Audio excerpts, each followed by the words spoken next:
કીર્તિ પટેલે મૃગી કુંડની અંદર સ્નાન કર્યું એના પછી અત્યારે હાલ ભાઈ સોશિયલ મીડિયાની અંદર આ વિવાદ ખૂબ જ ગરમાયો છે।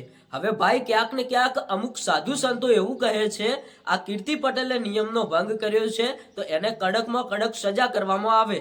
તો ભાઈ અત્યારે હાલ કીર્તિ પટેલ 2 દિવસ સુધી શાંત હતા પણ અત્યારે હાલ એક વળતો જવાબ આપ્યો છે અને એ જવાબ સાંભળીને ઘણા બધા લોકો વિચારમાં પડી ગયા। કારણ કે ભાઈ કીર્તિ પટેલ હવે એવું કહે છે કે આ કુંડની અંદર એકલી કીર્તિ પટેલ સ્નાન કરવા નહોતી પડી, કીર્તિ પટેલ સિવાય સાધુ સંતો સિવાય ઘણા બીજા પણ લોકો હતા જે આ કુંડની અંદર સ્નાન કરવા પડ્યા હતા।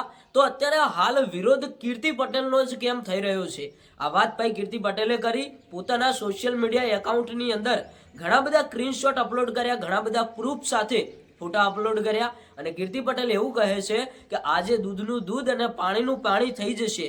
આજે 9:30 હું યુટ્યુબની અંદર લાઈવ આવવાની છું અને એક મોટા ખુલાસા કરવાની છું।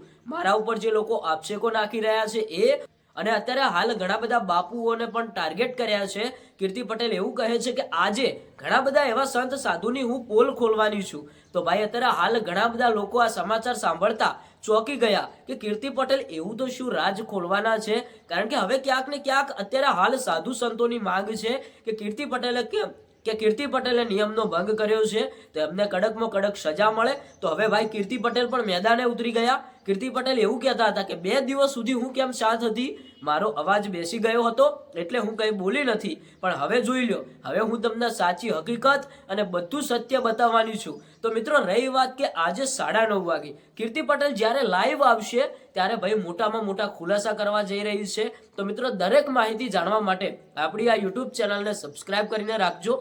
હવે આમાં ક્યાંક ને ક્યાંક કીર્તિ પટેલે તો કહી દીધું કે આ કુંડની અંદર કીર્તિ પટેલ એકલી સ્નાન કરવા નથી પડી, સાધુ સંતો સિવાય બીજા પણ અન્ય લોકો આ કુંડની અંદર સ્નાન કરવા પડ્યા હતા તો એમનો કેમ વિરોધ નથી થતો? અત્યારે હાલ વિરોધ કીર્તિ પટેલનો કેમ થઈ રહ્યો છે? હવે ભાઈ અમુક બાપુઓ એવું કહે છે કે આ કીર્તિ પટેલ સોશિયલ મીડિયાની અંદર અવનવાર વિવાદમાં રહેતી હોય છે, એના મોઢેથી અપશબ્દો પણ નીકળતા હોય છે। તો આવું કોઈ વ્યક્તિ આ કુંડની અંદર સ્નાન ન કરવું જોઈએ, એટલા માટે જ અત્યારે હાલ ક્યાંક ને ક્યાંક વિવાદ ચાલી રહ્યો છે। પણ ભાઈ કીર્તિ પટેલ એમની રીતે ક્યાંક ને ક્યાંક સાચા હશે, આ સાધુ સંતો જે કહી રહ્યા છે એ પણ ભાઈ એમની રીતે ક્યાંક ને ક્યાંક સાચા હશે।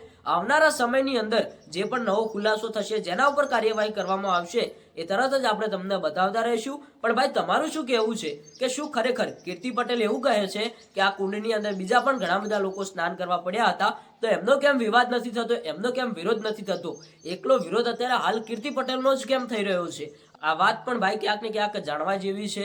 આજે ભાઈ કીર્તિ પટેલે સોશિયલ મીડિયામાં વિડીયો અપલોડ કરીને ઘણા બધા ખુલાસા પણ કર્યા છે। દરેક માહિતી જાણવા માટે આપણી આ યુટ્યુબ ચેનલને સબસ્ક્રાઇબ કરીને રાખજો। દરેક કોઈ નવા અપડેટ આવશે તો આપણે તરત જ તમને બતાવતા રહીશું। તમારું શું કહેવું છે 2 શબ્દો કોમેન્ટની અંદર લખતા જજો।